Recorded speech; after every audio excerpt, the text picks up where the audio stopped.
തമ്പുരാനെ, വിശുദ്ധ കുരിശിൻ്റെ അടയാളത്താൽ ഞങ്ങളുടെ ശത്രുക്കളിൽ നിന്ന് ഞങ്ങളെ രക്ഷിക്കുക.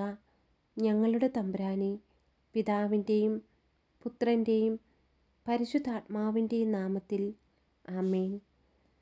ആദിമുതൽ ഉണ്ടായിരുന്നതും ഞങ്ങൾ കേട്ടതും സ്വന്തം കണ്ണുകൊണ്ട് കണ്ടതും സൂക്ഷിച്ചു വീക്ഷിച്ചതും കൈകൊണ്ട് സ്പർശിച്ചതുമായ ജീവൻ്റെ വചനത്തെപ്പറ്റി ഞങ്ങൾ അറിയിക്കുന്നു.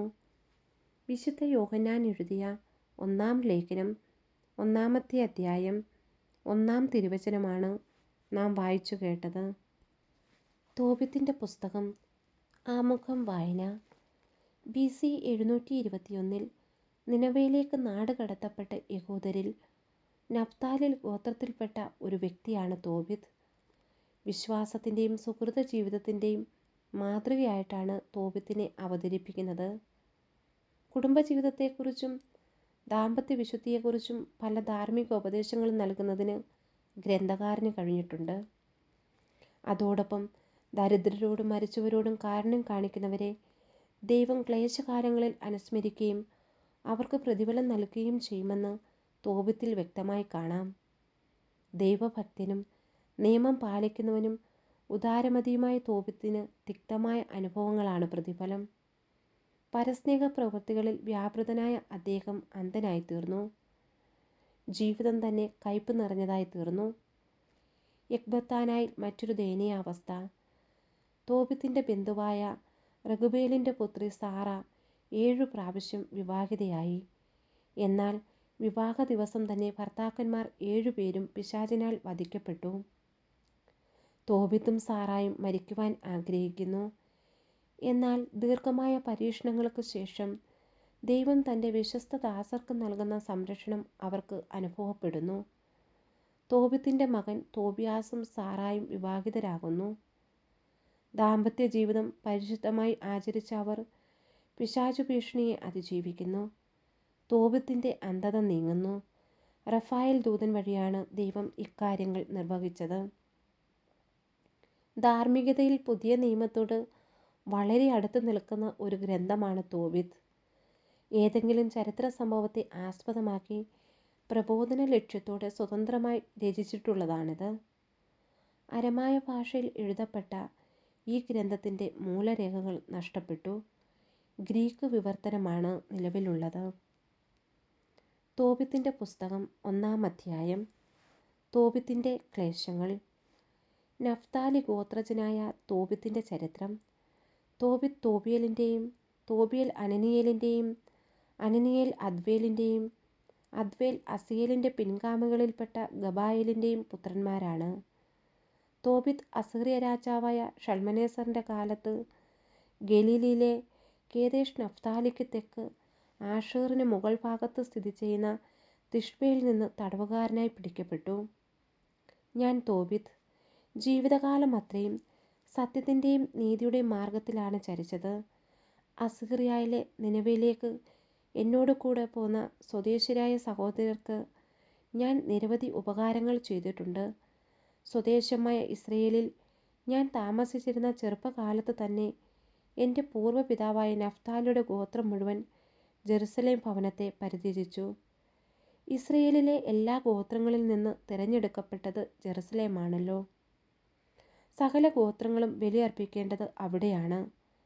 അത്യുന്നതൻ വസിക്കുന്നതും എല്ലാ തലമുറകൾക്കും വേണ്ടി എന്നേക്കുമായി പ്രതിഷ്ഠിക്കപ്പെട്ടതുമായ ആലയം അവിടെയാണ്. വിശ്വാസം ത്യജിച്ച ഗോത്രങ്ങളെല്ലാം ബാൽ കാളക്കുട്ടിക്ക് ബലിയർപ്പിച്ചു പോന്നു. എൻ്റെ പൂർവ്വപിതാവായ നഫ്താലിയുടെ കുടുംബവും അങ്ങനെ ചെയ്തു. എന്നാൽ ഞാൻ മാത്രം ഇസ്രയേലിൻ്റെ ശാശ്വത നിയമം അനുസരിച്ച് കൂടെ ഉത്സവങ്ങളിൽ പങ്കുകൊള്ളാൻ ജെറുസലേമിൽ പോയി. ആദ്യഫലങ്ങളും വിളവിൻ്റെ ദശാംശവും ആദ്യം കത്രിക്കുന്ന ആട്ടിൻ രോമവും ബലിപീഠത്തിങ്കൽ അഹ്റോൻ്റെ പുത്രന്മാരായ പുരോഹിതന്മാരെ ഞാൻ ഏൽപ്പിച്ചു. ഉൽപ്പന്നങ്ങളുടെ എല്ലാം ദശാംശം ജെറുസലേമിൽ ശുശ്രൂഷ ചെയ്തിരുന്ന ലേവി പുത്രന്മാർക്ക് ഞാൻ നൽകിപ്പോന്നു. മറ്റൊരു ദശാംശം വിറ്റ് കിട്ടുന്നത് എല്ലാ കൊല്ലവും ഞാൻ ജെറുസലേമിൽ കൊണ്ടുപോയി ചെലവഴിക്കുമായിരുന്നു. മൂന്നാമതൊരു ദശാംശം എൻ്റെ പിതാമഹിയായ ദബോറ നിർദ്ദേശിച്ചതനുസരിച്ച് എനിക്ക് കടപ്പാടുള്ളവർക്ക് ഞാൻ നൽകിപ്പോന്നു. പിതാവ് മരിച്ച അനാഥനായിരുന്നു ഞാൻ. പ്രായപൂർത്തിയായപ്പോൾ ഞാൻ എൻ്റെ കുടുംബത്തിൽപ്പെട്ട അന്ന എന്ന ഒരുവളെ വിവാഹം ചെയ്തു. അവളിൽ എനിക്ക് തോബിയാസ് എന്ന മകൻ ജനിച്ചു. തടവുകാരനായി നിനവയിൽ എത്തിയപ്പോൾ എൻ്റെ സഹോദരന്മാരും ചാർച്ചക്കാരും വിജാതീയരുടെ ഭക്ഷണം കഴിച്ചു. എന്നാൽ ഞാൻ കഴിച്ചില്ല. കാരണം ദൈവത്തെക്കുറിച്ചുള്ള ഓർമ്മ എൻ്റെ മനസ്സിൽ നിറഞ്ഞു നിന്നിരുന്നു. അത്യുന്നതൻ്റെ കാരുണ്യത്താൽ ഞാൻ ഷൽമനേസറിൻ്റെ പ്രീതിക്ക് പാത്രമായി. അവൻ എന്നെ ഭക്ഷ്യവിഭവങ്ങൾ വാങ്ങുന്ന ചുമതല ഏൽപ്പിച്ചു. അങ്ങനെ ഞാൻ മേദ്യായിൽ പോകുക പതിവായി. ഒരിക്കൽ മേദ്യായിലെ റാഗേസിൽ വെച്ച് ഗബ്രിയാസിൻ്റെ സഹോദരൻ ഗബായേലിനെ ഞാൻ 10 താലന്ത് വെള്ളി സൂക്ഷിക്കാൻ ഏൽപ്പിച്ചു. ഷൽമനേസർ മരിച്ചു. മകൻ സെന്നാകെരീബ് ഭരണമേറ്റു. അവൻ്റെ ഭരണകാലത്ത് രാജവിധി സുരക്ഷിതമല്ലാതെ വന്നതുകൊണ്ട് ഞാൻ മേദ്യായിൽ പോകാതെയായി. ഷൽമനേസറിൻ്റെ കാലത്ത് ഞാൻ എൻ്റെ നാട്ടുകാർക്കും വളരെയേറെ ഉപകാരം ചെയ്തിട്ടുണ്ട്. വിശക്കുന്നവർക്ക് ഞാൻ ഭക്ഷണം കൊടുത്തു. നഗ്നർക്ക് വസ്ത്രം നൽകി. എൻ്റെ ജനത്തിൽ ആരുടെയെങ്കിലും മൃതശരീരം നിനവയുടെ മതിലിനു വെളിയിൽ കിടക്കുന്നത് കണ്ടാൽ ഉടൻ ഞാൻ സംസ്കരിക്കുമായിരുന്നു. യൂദായിൽ നിന്ന് ഒളിച്ചോടി വന്ന ആരെയെങ്കിലും സെന്നാകെരീബ് രാജാവ് വധിച്ചാൽ ഞാൻ അവരെ രഹസ്യമായി സംസ്കരിക്കും. വളരെ പേർ അവൻ്റെ കോപാഗ്നിയിൽപ്പെട്ടു മരിച്ചു. രാജാവ് മൃതദേഹങ്ങൾ അന്വേഷിച്ചപ്പോൾ കണ്ടില്ല. ഞാനാണ് മൃതദേഹങ്ങൾ മറവ് ചെയ്യുന്നതെന്ന് നിനവേക്കാരിൽ ആരോ രാജാവിനെ അറിയിച്ചു. അതോടെ എനിക്ക് ഒളിവിൽ പോകേണ്ടതായി വന്നു. എന്നെ കൊല്ലാൻ അന്വേഷിക്കുന്നെന്ന് കേട്ട് പേടിച്ച് ഞാൻ നാടുവിട്ടു. രാജാവ് എൻ്റെ വസ്തുവകകൾ കണ്ടുകെട്ടി. എൻ്റെ ഭാര്യ അന്നയും മകൻ തോബിയാസും മാത്രം അവശേഷിച്ചു. 50 ദിവസം തികഞ്ഞില്ല, സെന്നാകെരീബിനെ അവൻ്റെ 2 പുത്രന്മാർ തന്നെ വധിച്ചു. അവർ അറാറാത്ത് മലകളിലേക്ക് ഒളിച്ചോടി. സെന്നാകെരീബിൻ്റെ മറ്റൊരു മകൻ എസാർഹദ്ദോനാണ് പിന്നെ ഭരണമേറ്റത്. അവൻ എൻ്റെ സഹോദരൻ അനായേലിൻ്റെ പുത്രൻ അഹിക്കാറിൻ്റെ രാജ്യത്തിലെ വരവ് ചെലവുകളുടെ എല്ലാ വകുപ്പുകളുടെയും മേൽനോട്ടം ഏൽപ്പിച്ചു. അഹിക്കാർ എനിക്ക് വേണ്ടി ഇടപെട്ടു. ഞാൻ നിനവയിൽ തിരിച്ചെത്തി. രാജാവിൻ്റെ പാനപാത്രവാഹകനും രാജമുദ്രയുടെ സൂക്ഷിപ്പുകാരനും കണക്ക് സൂക്ഷിപ്പുകാരനുമായിരുന്നു അഹിക്കാർ. എസാർഹദ്ദോൻ രാജാവ് തനിക്ക് തൊട്ടു താഴെ അവനെ അവരോധിച്ചു. അവൻ എൻ്റെ സഹോദരപുത്രനായിരുന്നു. തോബിത്തിൻ്റെ പുസ്തകം 2-ാം അധ്യായം. തോബിത്ത് അന്ധനാകുന്നു. വീട്ടിലെത്തിയ എനിക്ക് ഭാര്യ അന്നയും പുത്രൻ തോബിയാസിനെയും തിരിച്ചു കിട്ടി. 7 ആഴ്ചയുടെ ഉത്സവമായ പെന്തക്കുസ്ത തിരുനാളായിരുന്നു അന്ന്. എൻ്റെ ബഹുമാനത്തിനായി തയ്യാറാക്കിയ വിഭവസമൃദ്ധമായ വിരുന്നിൽ ഞാൻ ഭക്ഷണത്തിനിരുന്നു. ഭക്ഷണ സാധനങ്ങളുടെ സമൃദ്ധി കണ്ട് ഞാൻ മകനോട് പറഞ്ഞു, പോയി നമ്മുടെ സഹോദരരിൽ നീ കാണുന്ന ദൈവവിചാരമുള്ള ദരിദ്രനെ കൊണ്ടുവരിക. ഞാൻ കാത്തിരിക്കാം.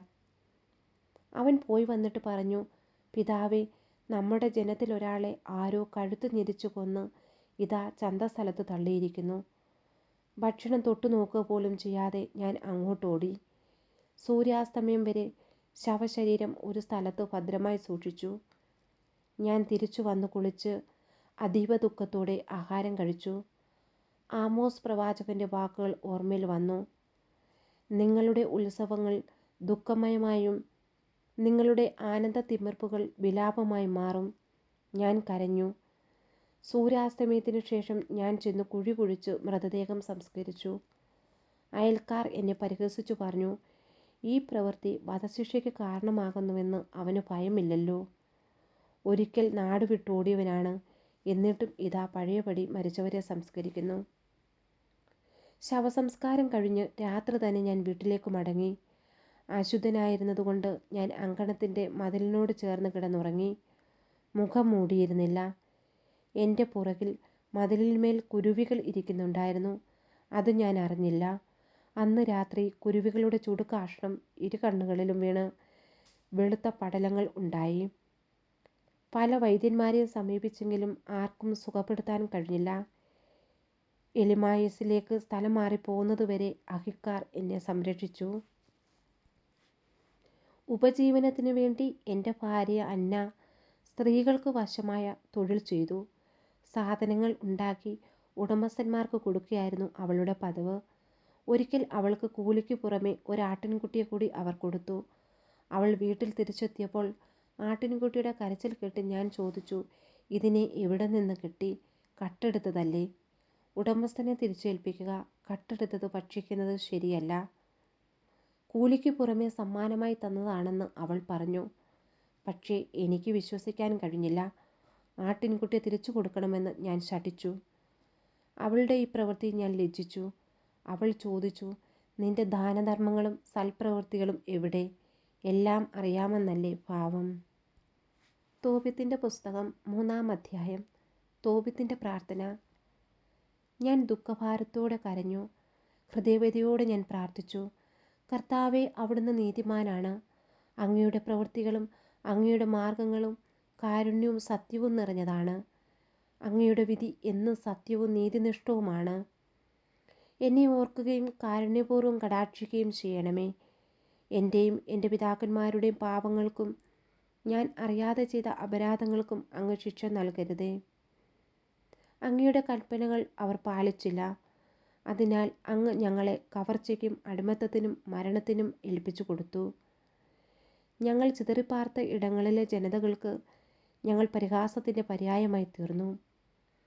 എൻ്റെയും എൻ്റെ പിതാക്കന്മാരുടെയും പാവങ്ങൾക്ക് അങ്ങ് നൽകിയ ശിക്ഷ ന്യായയുക്തമാണ്.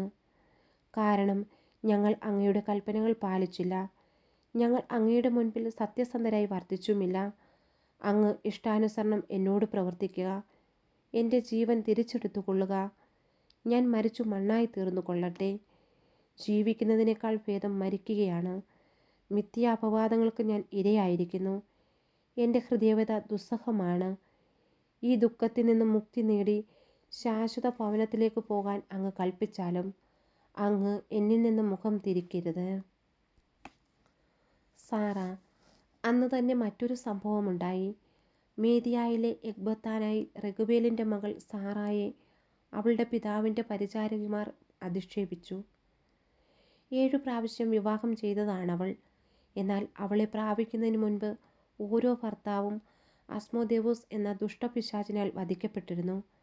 അതിനാൽ പരിചാരികമാർ അവളോട് ചോദിച്ചു, നീ തന്നെയല്ലേ ഭർത്താക്കന്മാരെ കഴുത്തു ഞെരിച്ചു കൊന്നത്? 7 പേരെ നിനക്ക് ലഭിച്ചു. എന്നാൽ ആരുടെയും നാമം ധരിക്കാൻ നിനക്കിടയായില്ലല്ലോ. ഞങ്ങളെ തല്ലുന്നത് എന്തിനാണ്? അവർ മരിച്ചെങ്കിൽ നീയും അവരോടൊപ്പം പോകുക. നിന്റെ മകനെയോ മകളെയോ കാണാൻ ഞങ്ങൾക്ക് ഇടവരാതിരിക്കട്ടെ. ഇതെല്ലാം കേട്ടുണ്ടായ ദുഃഖത്തിൻ്റെ ആധിക്യത്താൽ തൂങ്ങി മരിച്ചു കളയാമെന്ന് പോലും അവൾക്ക് തോന്നിപ്പോയി. എങ്കിലും അവൾ പുനർവിചിന്തനം ചെയ്തു. ഞാൻ പിതാവിൻ്റെ ഏക മകളാണ്. ഞാൻ ഇങ്ങനെ ചെയ്താൽ അവനത് അപമാനകരമായിരിക്കാം. വൃദ്ധനായ എൻ്റെ പിതാവ് വേദന കൊണ്ട് മരിക്കും. അവൾ കിളിവാതിലിൻ്റെ അടുത്ത് നിന്ന് പ്രാർത്ഥിച്ചു. എൻ്റെ ദൈവമായ കർത്താവേ, അങ്ങ് വാഴ്ത്തപ്പെടട്ടെ. പരിശുദ്ധവും സംപൂജ്യവുമായ അങ്ങയുടെ നാമം എന്നെന്നും സ്തുതിക്കപ്പെടട്ടെ. എല്ലാ സൃഷ്ടികളും അവിടുത്തെ എന്നെന്നും വാഴ്ത്തട്ടെ. എൻ്റെ ദൃഷ്ടികളും മുഖവും അങ്ങയുടെ നേരെ തിരിഞ്ഞിരിക്കുന്നു. എന്നെ ഈ ഭൂമിയിൽ നിന്ന് മോചിപ്പിക്കണമേ. ഞാൻ ഇനി അധിക്ഷേപങ്ങൾ കേൾക്കാൻ ഇടവരാതിരിക്കട്ടെ. കർത്താവേ, ഞാൻ പുരുഷന്മാരുമായി പാപം ചെയ്തിട്ടില്ലെന്ന് അവിടുത്തേക്കറിയാമല്ലോ. ഈ പ്രവാസത്തിൽ എൻ്റെയോ പിതാവിൻ്റെയോ പേരിന് ഞാൻ കളങ്കം വരുത്തിയിട്ടില്ല. പിതാവിൻ്റെ ഏകജാതയാണ് ഞാൻ. അവകാശിയായി അവന് വേറെ മക്കളില്ല. എനിക്ക് ഭർത്താവാകാൻ അവൻ ഉറ്റവനോ ഉറ്റവരുടെ മകനോ ഇല്ല. എൻ്റെ 7 ഭർത്താക്കന്മാർ മരിച്ചു. ഇനി ഞാൻ എന്തിനു ജീവിക്കണം? ഞാൻ ജീവിക്കണമെന്നാണ് അവിടുത്തെ ഹിതമെങ്കിൽ എന്നെ കാരുണ്യപൂർവ്വം കടാക്ഷിക്കണമേ. ഇനി അധിക്ഷേപങ്ങൾ കേൾക്കാൻ ഇടവരാത്ത വിധം എനിക്ക് മാന്യത നൽകണമേ. ഇരുവരുടെയും പ്രാർത്ഥന ദൈവത്തിൻ്റെ മഹനീയ സന്നിധിയിൽ എത്തി. അവർ ഇരുവർക്കും ഉപശാന്തി നൽകാൻ തോബിത്തിൻ്റെ കണ്ണുകളിലെ വെളുത്ത പടലം നീക്കം ചെയ്യാനും റെഗുബേലിൻ്റെ പുത്രി സാറായെ തോബിത്തിൻ്റെ പുത്രൻ തോബിയാസിന് വധുവായി നൽകാനും അസ്മോദേവോസ് എന്ന ദുഷ്ടഭൂതത്തെ ബന്ധിക്കാനും റഫായേൽ നിയുക്തനായി. സാറായെ സ്വന്തമാക്കാൻ തോബിയാസിനായിരുന്നു അവകാശം. തോബിത്ത് മടങ്ങി വന്ന് വീട്ടിലേക്ക് കയറിയതും റെഗുബേലിൻ്റെ പുത്രി സാറ മുകളിലെ മുറിയിൽ നിന്ന് ഇറങ്ങി വന്നതും ഒരേ നിമിഷത്തിലായിരുന്നു. തോബിത്തിൻ്റെ പുസ്തകം 4-ാം അധ്യായം. തോബിയാസിൻ്റെ നിർദ്ദേശങ്ങൾ. അന്ന് തോബിത്ത് മേദിയായിലെ റാഗേസിൽ വെച്ച് ഗബായേലിൻ്റെ പക്കൽ സൂക്ഷിക്കാൻ ഏൽപ്പിച്ചിരുന്ന പണത്തിൻ്റെ കാര്യം ഓർത്തു. അവൻ ആത്മഗതം ചെയ്തു. ഞാൻ മരണത്തിനു വേണ്ടി പ്രാർത്ഥിച്ചു. മരിക്കുന്നതിന് മുൻപ് എൻ്റെ മകൻ തോബിയാസിനെ വിളിച്ചു ആ പണത്തിൻ്റെ കാര്യം പറയാം. അവൻ മകനെ വിളിച്ചു പറഞ്ഞു, മകനെ, ഞാൻ മരിക്കുമ്പോൾ എന്നെ സംസ്കരിക്കുക. നിന്റെ അമ്മയുടെ കാര്യം ഒരിക്കലും മറക്കരുത്. ജീവിതകാലം മുഴുവൻ അവളെ ആദരിക്കണം. അമ്മയുടെ ഹിതം നോക്കണം. ഒരിക്കലും അവളെ വേദനിപ്പിക്കരുത്. മകനെ, നിന്നെ ഉദരത്തിൽ വഹിക്കുന്ന കാലത്ത് അവൾ നിനക്ക് വേണ്ടി വളരെ അപകടങ്ങളെ നേരിട്ടിട്ടുണ്ടെന്ന് ഓർക്കണം. മരിക്കുമ്പോൾ അവളെ എനിക്ക് സമീപം അതേ ശവകുടീരത്തിൽ സംസ്കരിക്കണം. മകനെ, ജീവിതകാലം മുഴുവൻ നമ്മുടെ ദൈവമായ കർത്താവിനെ ഓർക്കുക. ഒരിക്കലും പാപം ചെയ്യുകയോ അവിടുത്തെ കൽപ്പനകൾ ലംഘിക്കുകയോ അരുത്. ജീവിതകാലം മുഴുവൻ നിന്റെ പ്രവൃത്തികൾ നീതിനിഷ്ഠമായിരിക്കട്ടെ. അനീതി പ്രവർത്തിക്കരുത്. നിന്റെ പ്രവൃത്തികൾ സത്യനിഷ്ഠമായിരുന്നാൽ എല്ലാ ചെയ്തികളിലും നിനക്ക് ഐശ്വര്യം കൈവരും. നീതിനിഷ്ഠയോടെ ജീവിക്കുന്നവർക്ക് നിന്റെ സമ്പാദ്യത്തിൽ നിന്ന് ദാനം ചെയ്യുക. ദാനധർമ്മം ചെയ്യുന്നതിൽ മടി കാണിക്കരുത്. പാവപ്പെട്ടവനിൽ നിന്ന് മുഖം തിരിച്ചു കളയരുത്. അപ്പോൾ ദൈവം നിന്നിൽ നിന്ന് മുഖം തിരിക്കുകയില്ല. സമ്പത്തേറുമ്പോൾ അതനുസരിച്ച് ദാനം ചെയ്യുക. കുറച്ചേ ഉള്ളുവെങ്കിൽ അതനുസരിച്ച് ദാനം ചെയ്യാൻ മടിക്കരുത്. ദരിദ്രകാലത്തേക്ക് ഒരു നല്ല സമ്പാദ്യം നേടിവെക്കുകയായിരിക്കും നീ അതുവഴി ചെയ്യുന്നത്. എന്തെന്നാൽ ദാനധർമ്മം മൃത്യുവിൽ നിന്ന് രക്ഷിക്കുകയും അന്ധകാരത്തിൽ പെടുന്നതിൽ നിന്ന് കാത്തുകൊള്ളുകയും ചെയ്യുന്നു. ദാനധർമ്മം അത്യുന്നതൻ്റെ സന്നിധിയിൽ വിശിഷ്ടമായ കാഴ്ചയാണ്. എല്ലാത്തരം അധാർമികതയിലും നിന്ന് നിന്നെ കാത്തുകൊള്ളുക. നിന്റെ പൂർവികരുടെ ഗോത്രത്തിൽ നിന്ന് മാത്രം ഭാര്യയെ സ്വീകരിക്കുക. അന്യജനതകളിൽ നിന്ന് വിവാഹം ചെയ്യരുത്. നാം പ്രവാചകന്മാരുടെ സന്തതികളാണ്. മകനെ, നമ്മുടെ പിതാക്കന്മാരായ നോഹ, അബ്രഹാം, ഇസഹാക്ക്, യാക്കോബ് എന്നിവരെല്ലാം തങ്ങളുടെ ചാർച്ചക്കാരുടെ ഇടയിൽ നിന്നാണ് ഭാര്യമാരെ തിരഞ്ഞെടുത്തത് എന്ന കാര്യം നീ അനുസ്മരിക്കണം. സന്താനങ്ങൾ വഴി അവർ അനുഗ്രഹീതരായി അവരുടെ പിൻതലമുറ ദേശം അവകാശമാക്കും. അതിനാൽ മകനെ, നിന്റെ സഹോദരന്മാരെ സ്നേഹിക്കുക. നിന്റെ ചാർച്ചക്കാരിൽ നിന്ന്, നിന്റെ ജനത്തിൻ്റെ മക്കളിൽ നിന്ന് ഭാര്യയെ സ്വീകരിക്കാതെ അവരെ നിന്ദിക്കരുത്. അഹങ്കാരം വിനാശവും അരാജകത്വവും വരുത്തും. അലസത നാശത്തിനും പട്ടിണിക്കും നിദാനമാകുന്നു. കാരണം അലസതയാണ് ദാരിദ്ര്യത്തിൻ്റെ മാതാവ്. വേല ചെയ്യുന്നവൻ്റെ കൂലി പിറ്റേ ദിവസത്തേക്ക് നീട്ടിവെക്കരുത്. അതത് ദിവസം തന്നെ കൊടുത്തു തീർക്കുക. ദൈവശുശ്രൂഷ ചെയ്താൽ പ്രതിഫലം ലഭിക്കും. മകനെ, എല്ലാ പ്രവൃത്തികളും ശ്രദ്ധാപൂർവം ചെയ്യുക. നിന്റെ പെരുമാറ്റം ചിട്ടയുള്ളതായിരിക്കണം. നിനക്ക് അഹിതമായത് അപരനോടും ചെയ്യരുത്. അമിതമായി മദ്യപിക്കരുത്. ഉന്മത്തത ശീലമാക്കരുത്. വിശക്കുന്നവനുമായി നിന്റെ അപ്പം പങ്കിടുക. നഗ്നനുമായി നിന്റെ വസ്ത്രവും. മിച്ചമുള്ളത് ദാനം ചെയ്യുക. ദാനധർമ്മം ചെയ്യുന്നതിൽ മടി കാണിക്കരുത്. നീതിമാന്മാരുടെ കുടീരത്തിങ്കൽ അപ്പം വിതരണം ചെയ്യുക. പാപികൾക്ക് കൊടുക്കരുത്. വിവേകമുള്ള ഏതൊരുവനിൽ നിന്ന് ഉപദേശം തേടുക. സതുപദേശം നിരസിക്കരുത്. ദൈവമായ കർത്താവിനെ എപ്പോഴും വാഴ്ത്തുക.